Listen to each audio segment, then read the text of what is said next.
Ya, selamat bergabung para pendengar, teman-teman, dimanapun kalian berada.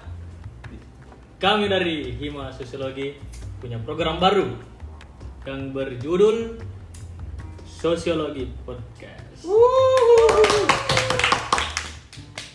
Episode pertama kali ini di sini ada Ketua Umum.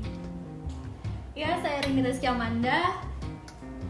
Dan Sekretaris Umum ada? Ya, perkenalkan nama saya Fitri Alwi. Ya, itu tadi dua wanita yang menjabat sebagai Ketua Umum dan Sekretaris Umum. Bagaimana kabar Ibu Ketua? Alhamdulillah baik. Alhamdulillah. Kalau boleh tahu nih Ibu Ketua ini, sejak kapan Ibu Ketua menjabat sebagai Ketua? Saya menjabat kemarin waktu Mubas pada bulan Agustus, kurang lebih 4 bulan terhitung dari bulan Agustus sampai bulan sekarang. Apakah jabatan ini sama diangkat dengan sekretaris atau beda? Waktu itu kita di Mubas itu kebetulan hanya pemilihan ketua umum saja.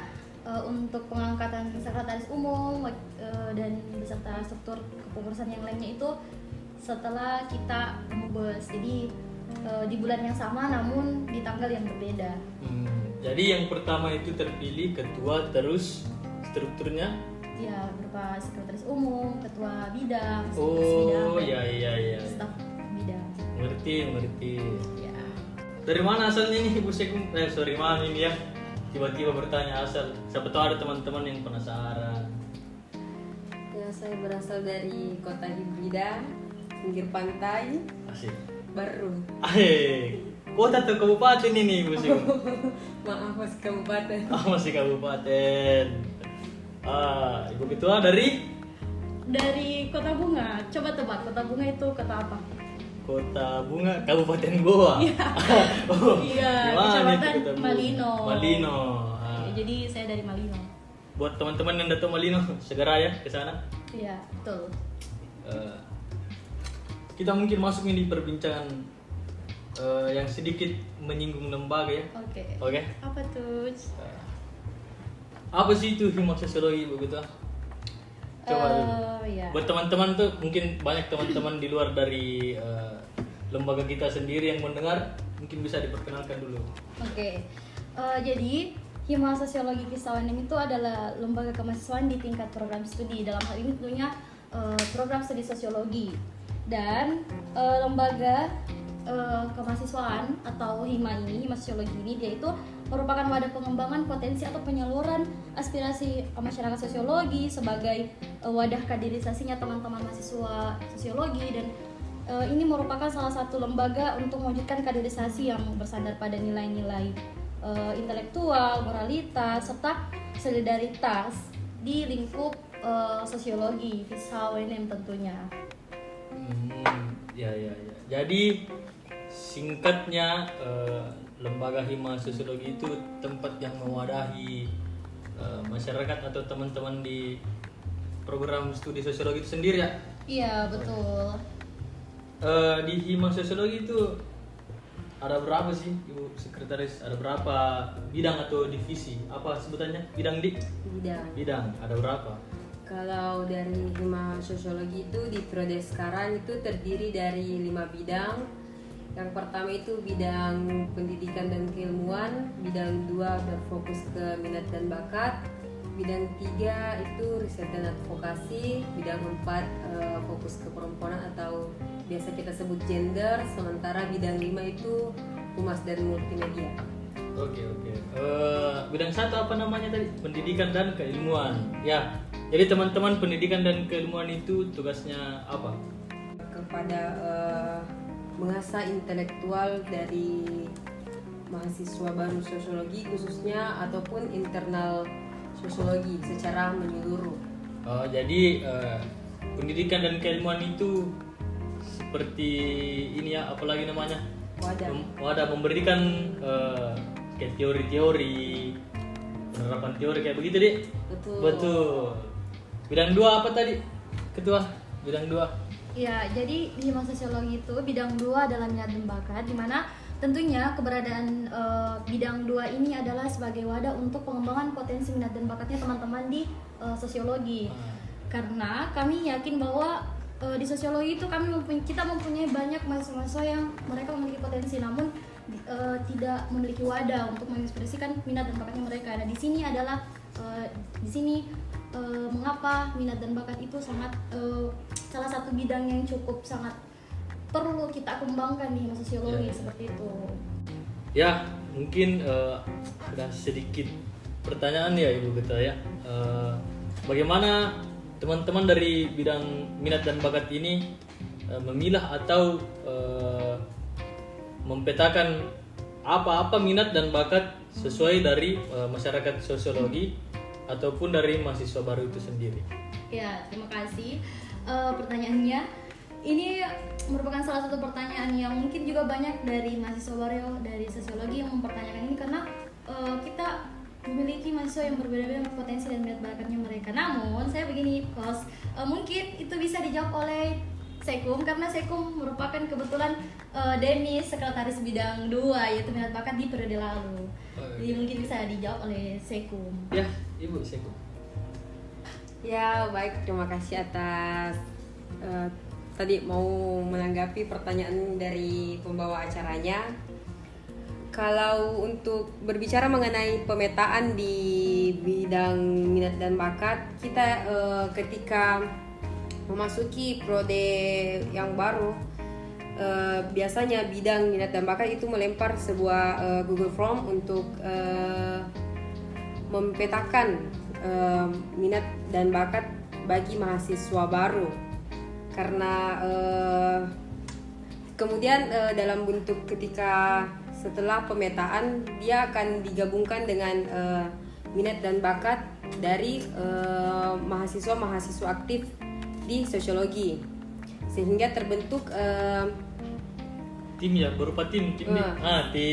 Golongan-golongan tim-tim yang memiliki potensi yang lebih banyak, semisal baik di tim futsal, dia semisal dari jumlah keseluruhan mahasiswa aktif ada 50 orang yang mengisi.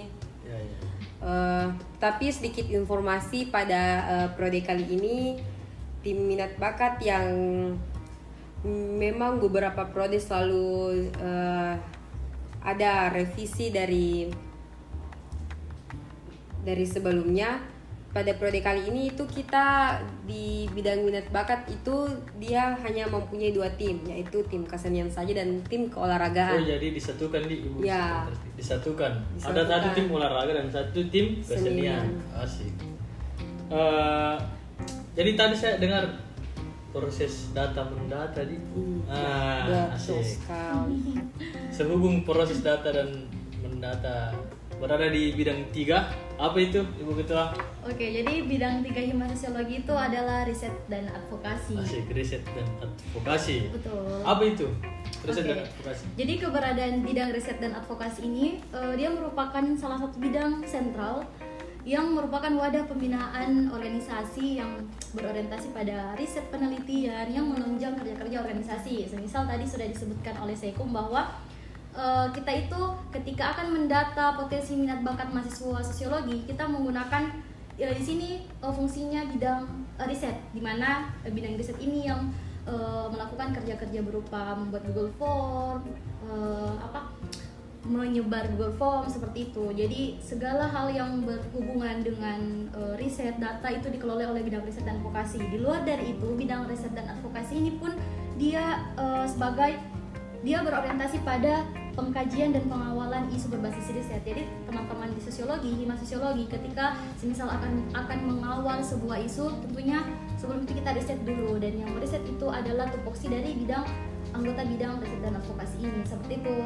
Oke, ini saya dengar-dengar riset dan advokasi ini memang tadi kan Ibu Ketua sudah menyebutkan bahwa bidang ini bidang sentral. Iya, betul. Bidang sentral. Mungkin bidang sentral itu teman-teman kalau yang belum tahu, salah satu bidang yang menunjang jalannya organisasi. Bagaimana? Begitu Bu Ketua, Dik? Betul. Salah satu bidang yang penting. Ya. Tadi sampai mana bidang riset dan advokasi? Bidang selanjutnya itu ada bidang 4 bidang gender. Iya, Ah, betul. bagaimana itu bidang gender? Apa itu bidang gender sih sebenarnya? Ya kalau bidang gender itu bahasa kerennya gender ya sekarang. Asik. Biasa kan kita kenal dengan keperempuanan. Keperempuanan. Ya. Dia itu berorientasi pada pengembangan serta pemahaman mengenai kesetaraan gender. Kan di tahun sekarang juga banyak sekali isu-isu gender, apalagi isu-isu gender ini bukan cuma sekarang yang lagi tren, beberapa tahun belakangan itu mencuat sekali persoalan gender, problematika gender, dan perlu teman-teman juga ketahui bahwa bidang gender ini juga hanya ada satu di fakultas kita, itu Fakultas Ilmu Sosial dan Hukum, yaitu hanya ada di Hima Sosiologi FISA UNM. Asik. Tepuk tangan dulu teman-teman untuk bidang gender juga ini apa yang menurut saya pribadi Iya. sangat penting begitu, karena maraknya sekarang terjadi pelecehan seksual betul. maupun itu secara verbal dan non verbal tuh. Jadi ada juga saya dengar unik ini dari teman-teman bidang gender. Ada Iya. namanya apa namanya? Ruang aman. Ruang aman, asik. Jadi ruang aman ini menurutku sangat berfungsi, Iya. sangat membantu, sangat membantu untuk teman-teman yang memiliki masalah terhadap salah satunya contoh itu tadi pelecehan, Iya, betul. kekerasan Iya. seksual. Jadi buat teman-teman yang mengalami kejadian-kejadian yang aneh atau apa kayak namanya, asik. Silahkan melapor ke Silahkan melapor ke ruang aman atau bisa dicek di Instagram Hima Sosiologi UNM. Asik. Dan bidang terakhir, bidang 5 ya? Ya. Asik. Apa itu begitu?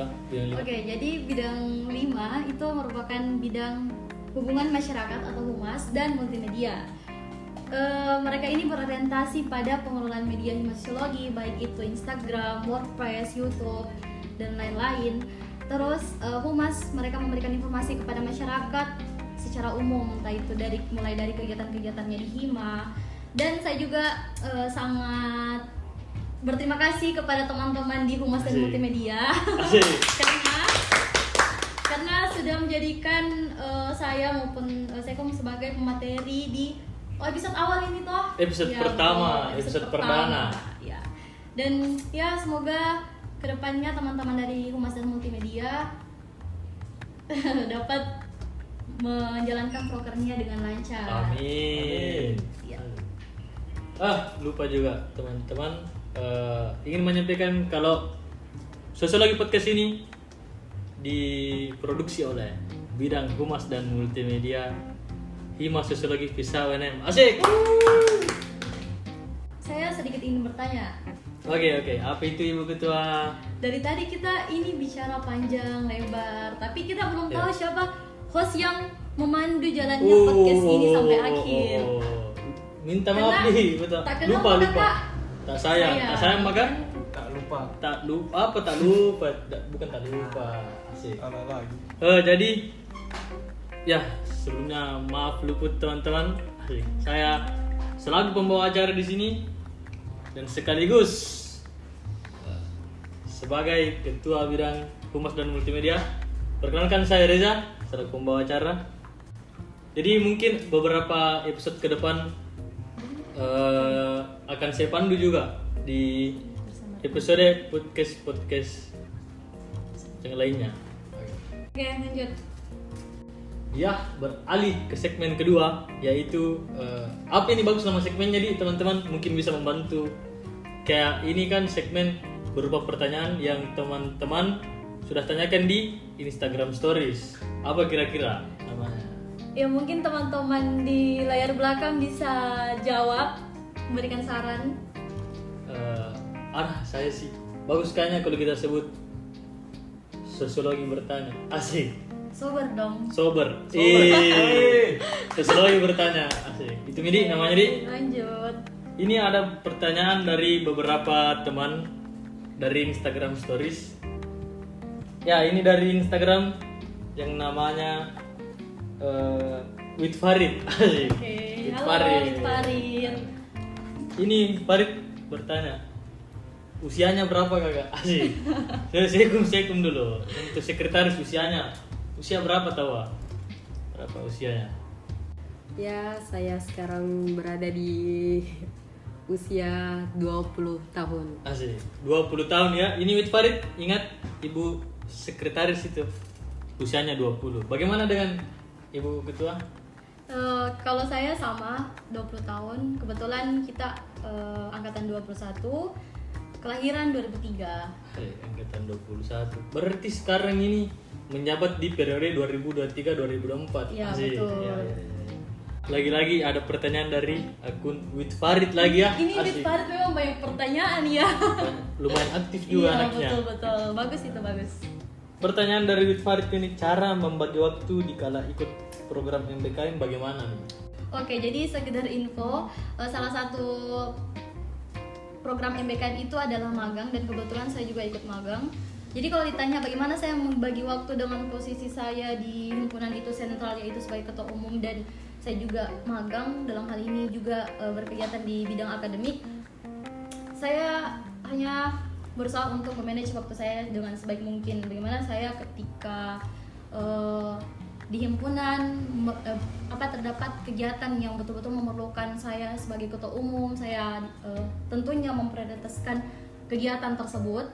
Dan ketika saya juga, intinya di sini adalah bagaimana kita bisa membagi waktu, kita bisa memilih yang mana kegiatan yang kita bisa prioritaskan, yang memerlukan kita hadir di sana, penting buat kita hadir di sana. Dan ini merupakan salah satu apa yang saya dapatkan dari semenjak saya bergabung di himpunan dari periode lalu sampai di periode sekarang, 2 periode. Jadi saya di himpunan diajarkan untuk bagaimana saya bisa membagi atau memanage waktu saya sebaik mungkin agar tidak ada kegiatan atau kegiatan yang saya lewatkan seperti itu. Nah, itu tadi sebenarnya itu tadi Ibu Ketua menyebutkan bahwa di himpunan itu dia belajar bagaimana cara memanage waktu atau membagi waktu dengan baik. Nah, itu salah satu keuntungan kalau teman-teman gabung di Hima Sosiologi. Ya, Asik. betul. Sebelum melangkah ke ada lagi pertanyaan satu, cuman saya mau kasih dulu ini sebutan untuk para pendengar. Asik. Apa kira-kira yang bagus ya? Tadi ada saran teman namanya Soulcaster. Asik. Wih. Jadi kita bisa disebut Ya, para bisa, pendengar bisa. sebagai Soulcaster. Soulcaster. Ya, baik para Soulcaster atau kita bilang saja Soulcasters. Mungkin ini pertanyaan terakhir, jadi pertanyaan penutup. Ada tinggal satu akun yang menurutku ini agak pertanyaannya ini agak melenceng juga dari ini ya. Enggak apa-apa. Dari akun Rizky Febrianti. Asik. Ya, halo Kiki. Kiki Dari ini angkatan 23 ya. Maba. Maba. Bagus Kiki. Pertanyaannya itu, bagaimana tanggapan kakak ketika melihat orang yang menyombongkan diri atas kekuasaan ilmunya? Asik. Keluasan. Oke. Maaf, bukan kekuasaan ilmu tapi keluasan ilmu ya. Oke. Bagaimana itu kita? Kalau saya sendiri simpel, kekuasaan ilmu seseorang itu dapat dilihat ketika dia tidak menunjukkan bahwa dia memiliki keilmuan yang luas. Ya. Jadi patut dipertanyakan dia memiliki ilmu yang seluas apa sehingga dia bisa menyombongkan diri, menunjukkan bahwa dia memiliki ilmu yang tinggi. Karena menurut saya orang yang memiliki keluasan ilmu, memiliki pengetahuan yang luas itu tidak akan pernah menunjukkan bahwa dia memiliki keilmuan yang luas atau menyombongkan dirinya seperti itu. Jadi simpel Kiki. Jadi ketika Kiki ketemu sama orang yang seperti itu, ya kita bisa menilai bahwa apa yang dia sombongkan dengan keluasan ilmunya ya sebenarnya itu tidak ada apa-apanya, seperti itu. Ya, mungkin itu teman-teman akhir dari episode perdana. Asik, tepuk tangan dulu teman-teman.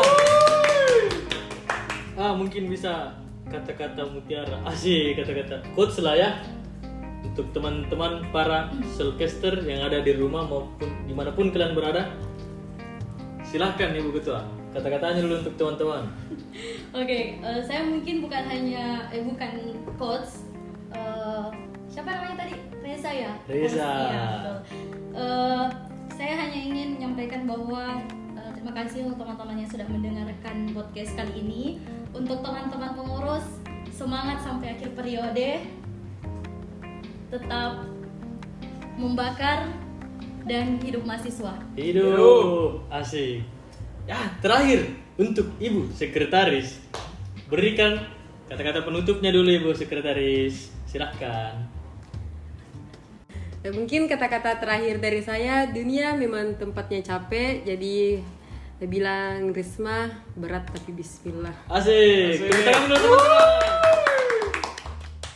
Ya, terima kasih untuk para pendengar Soulcasters. Asik, Soulcasters.